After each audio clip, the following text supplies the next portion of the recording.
Hello everyone, my name is Steve and welcome to my YouTube channel where we are continuing the series for fun programming with the C64. I'm getting some requests already on assembly language videos, so hold tight on that, guys. I don't want to go too quickly in one direction because then I might lose interest in another thing, you know what I mean? So let me just kind of move with the basic stuff and kind of see where that ends up at least getting this calculator together before we try to start dabbing into any assembly, machine language, or whatnot. I noticed there's a lack of videos still online for the C64 machine language, and I'm hoping, to find a connection with people where I can see other people writing actually their own programs. I'm not sure what you guys are all getting out of this. Are you looking to build your own programs? Are you just interested in it for the retro value? What is it? I'd like to know. If you can just send me the feedback, I'd appreciate that. Anyways, let's continue on, not to ramble here. So this was the last program we were doing to kind of highlight the last section. We were we were learning how to write data statements and how to also use the get to read the keyboard and stuff like that. Okay, now I lost my notes. Where did I put them? I got them right here. Okay, so I wanted to make sure I covered the next section I'm going to be going over will be a little bit more conditioning, and we might get into writing a calculator finally. So I'm just going to erase this and start anew again. And for those who need to know, a quick tutorial for Vice, you just go up here and you're going to attach a disk image, hit drive 8, and actually you'll probably need to create a D64. Maybe I'll make it another video for that, but I already have one currently created here. So if I wanted to create another one, for example, let me make sure I know where this one is. This is under C64 Fun Programming. So I just create another folder here, I guess. D64. So if I wanted to create, for example, another D64, I just go right here and might make this for the second video, assembly language fun, whatever. Do something like that, and all you have to do is go down here and create the image. Hopefully I've done it right. Did I skip something here? Override existing image. I don't know why it's saying that. Let me just see. I don't want it to erase any existing image, so I'm just going to start anew here. We'll just do a whole new section. I think I was going to end up erasing that whole folder and I didn't trust it. Let's say C64 assembly language. That should be good. And assembly language for fun, and create image. There it is. So that's all you have to do is just, I just like to create a new folder and kind of set it in there.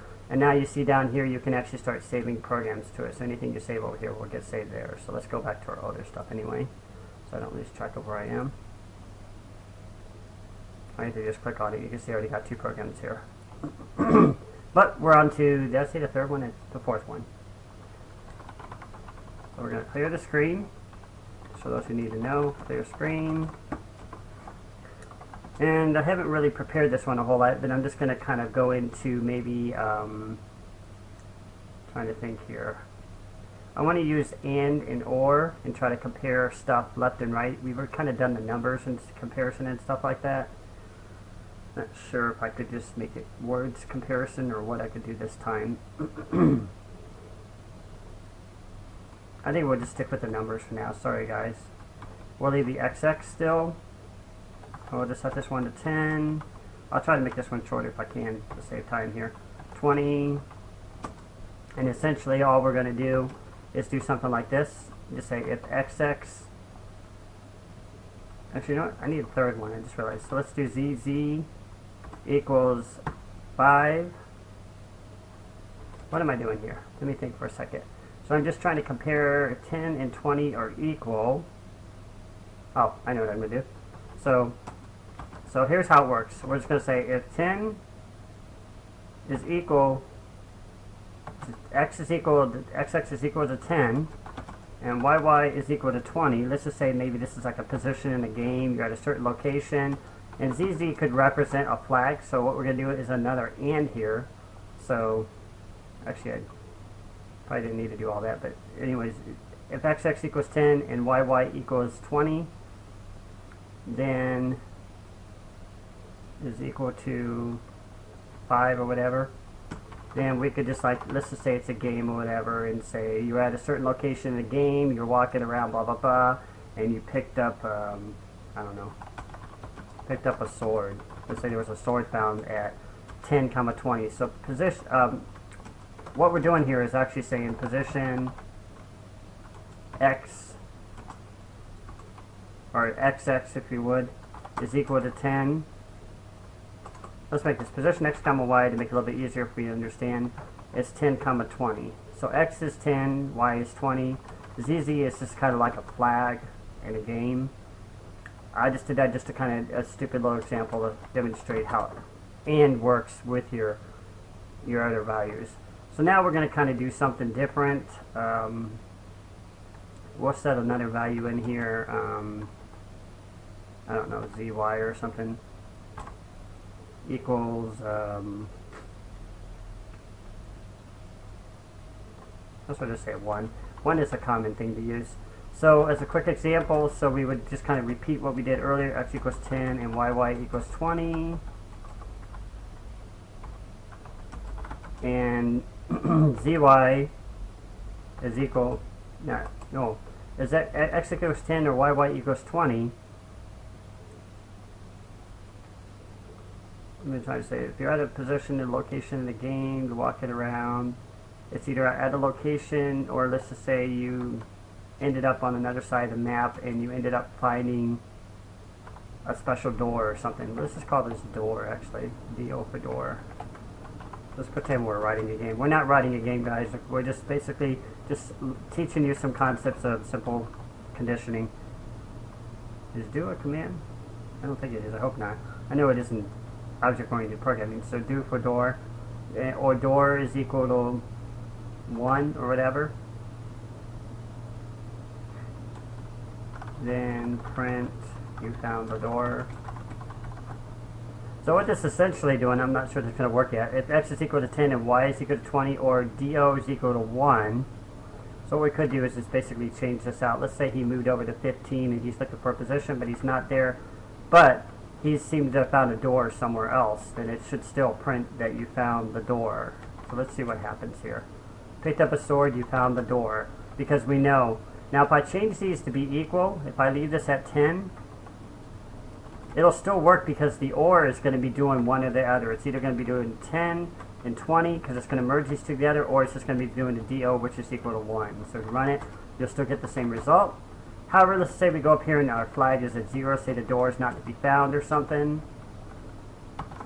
Maybe it's invisible, I don't know. Oh, forgot to change it over here. So D is equal to 0. Something like that. Let's see, oh, that's because I had both of these values equal. So you have to change these out to basically shut this one down. Otherwise, it's going to be looking still at this XX equals and Y equals 20. So if I set it like that, it should go away, and it's not. What did I do wrong? XX equals 15 and YY equals 20. Oh, I know what I did. I changed it up there. There it is. Now it's only going to say you picked up a sword. So you're walking around, you're not at the right location, and there's no door there, then you're not going to find the door. So just kind of an example of how OR and that works. Now, there's another one called NOT. It's very rare to be used. X equals 15 or 10, and YY equals, I don't know, 2, and it's not DO or something like that, which means it's not going to be a 0. Then it means basically, we'll just say you found a cave or whatever, I don't know. I'm so adventure fanatic. So let's check it here. X equals 10, Y equals 20. No, that's not true. Oh, this because he has to set these equal. So let's do the OR. I'm sorry about that. So you found the cave. So this is not, is basically inverting this DO from 0 to 1. Now if I put this to 1, it won't find the cave. It'll probably find the other thing. Actually it did. Let's see why. Not DO. Let's see. X equals 10 and YY equals 2. No, or not DO.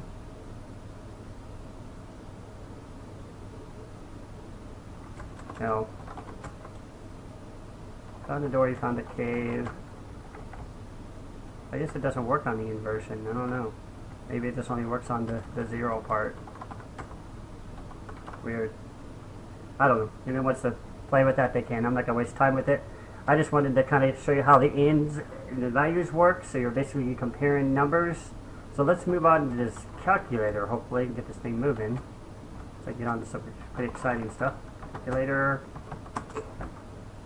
So it's going to be kind of a simple calculator. I don't want to make it too complex because I really hate trying to make things so complex, pressing this, doing this. So what I think I'll do is I just use numbers to print out to the screen or something like that. We'll set a little loop for it. I don't know, we'll call it like numpad or something like that. Let's see, there's 1, 2, 3, 4 operators. Let's do it. Our NPs 1 equals, and then we're going to use our operators. So I can figure out where they are. Plus, where's mine? Minus, multiply. Where is that multiply again? Right there. Multiply and divide. So there's our operators. And then what we're going to do is we're going to make the system check which one that we're pressing. So like if we want to do, for example, like math or whatever, it's supposed to be able to add two numbers together. So let me see here. I don't know how to do a quick chart or something. Let's see if I printed the screen. I think I'll have to position this calculator somewhere because I don't really know how else. I guess it's time to introduce some new commands. Sounds good to me. So what we're going to do is move on to some positioning, and I'm just looking it up real quick just to double check myself. Yeah, it's 211 is the column cursor on the current line, so that should do the I think that's like the left and the right, or the width. So I think that might be the width. So we'll try that at like 12 or something. And you set a print in front of it for this to work, and you use 214. I think this is the Y if I'm not mistaken. So we'll start there. We'll just say print MP strings 1 for now, just to see if it positions in the screen. It didn't. I think I have to reverse these if I remember. Let me see. Yeah, for some reason you always have to reverse those. I haven't figured that out yet why. Anyways, 214, 12. This is the over position, so we need to move this one to 12 actually. And something like that. Too far down. Let's move it up a little bit. Like 8 or something. That should be good now. Okay, so we're just using that just for positioning. But I'm going to actually create another, it's always a good idea to dimension stuff. You don't have to, but I suggest it. We'll just BO for board or something like that. BO for board. And I am bored right now. So board, and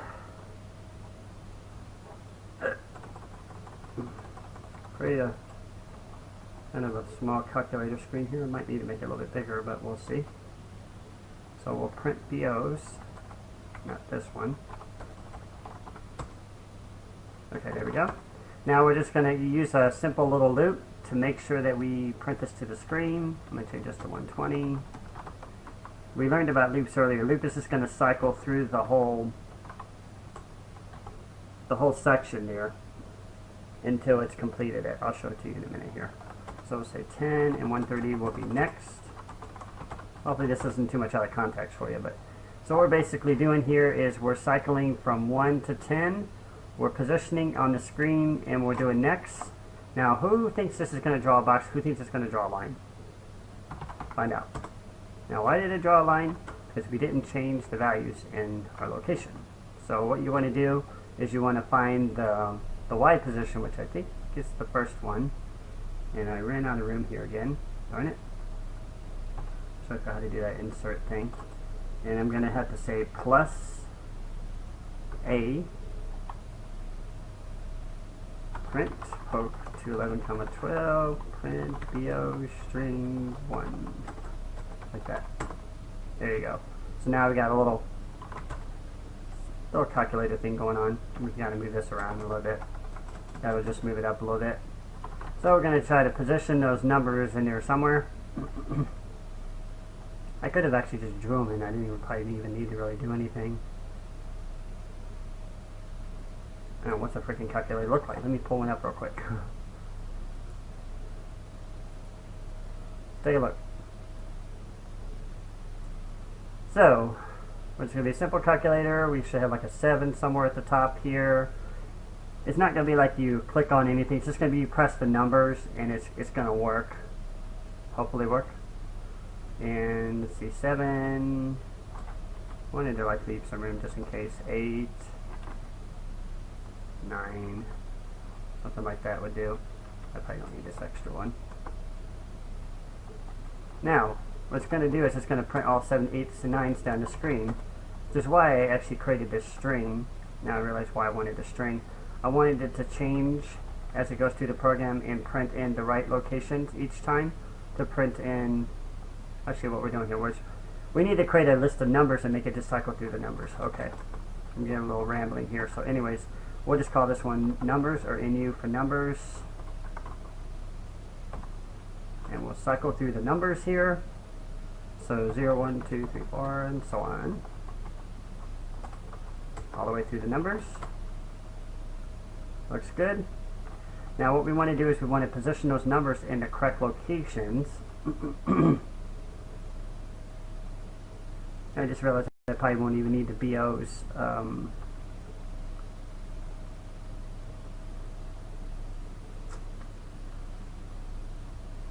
think I'm just going to do a little cheat here. I'm probably not even going to need the BOs. I'm just going to do it manually here or something like that. We'll still use the little number thing like that, so we can put the number in, or put 2 in there. There's 2 in between, right? And then we're going to get the number. I probably didn't even need to do that, really. Well, we learned about mids earlier, so let's just do the mids. And I think it was the second one. I think it was this one. No, it's this one, I think. 8, 1, if I'm not mistaken. So that should print the numbers in. And then at the very end, there should be, I think, more numbers. Let's see if that works. Let's see what happens. Okay, well, it printed that. Just didn't print my numbers.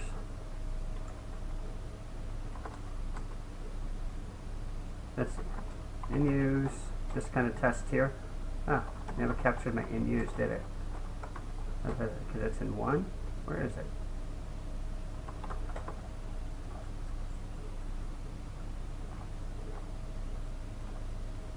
I figure out why the in-use didn't print.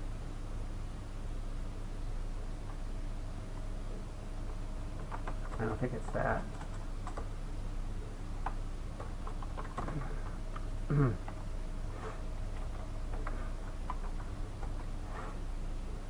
I think because I have to dimension them.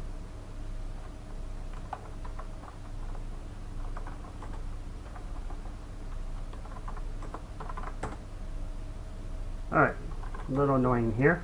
Let's just test our numbers here. Why is this working? I think in-use might be reserved. No, it's not reserved. Let's say print mid, in-use, strings, 1, 1. 2, 2.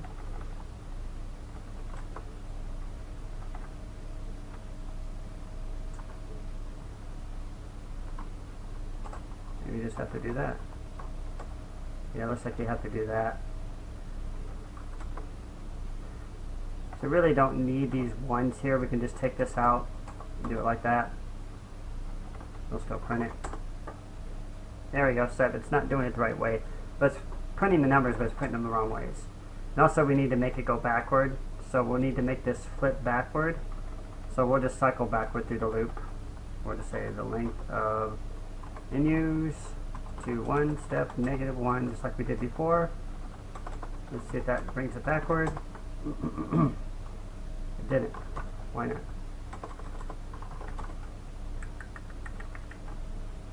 Ah. 1 step -1. Let me just test something here. And use, let's say mid. You can always do tests like this to the screen. Kind of see where the values lie. It's in the right place. The length of in use, -1.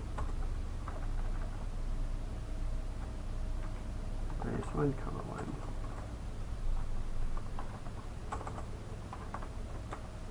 Yeah, it's in the right place.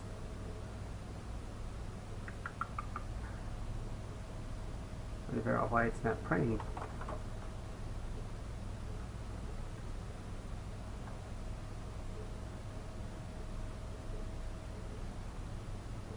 A is equal to length of in use to 1 step -1. Oh. So I'll just have to copy that for now. Not what I wanted to do, but oh well. Let's try that. Now it says, well, it's starting at the 9s, but it's not finishing them. Alright. I forgot my A in here, that's why.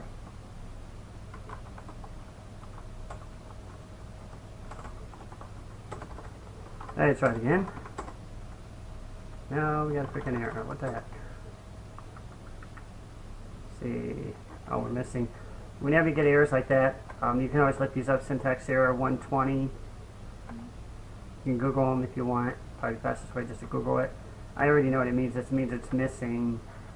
Actually, wait, no, 120. I think it's out of range. 0 is out of range. Length of 20s, comma A, comma 1. Alright. Little pause here again, so I don't waste too much time.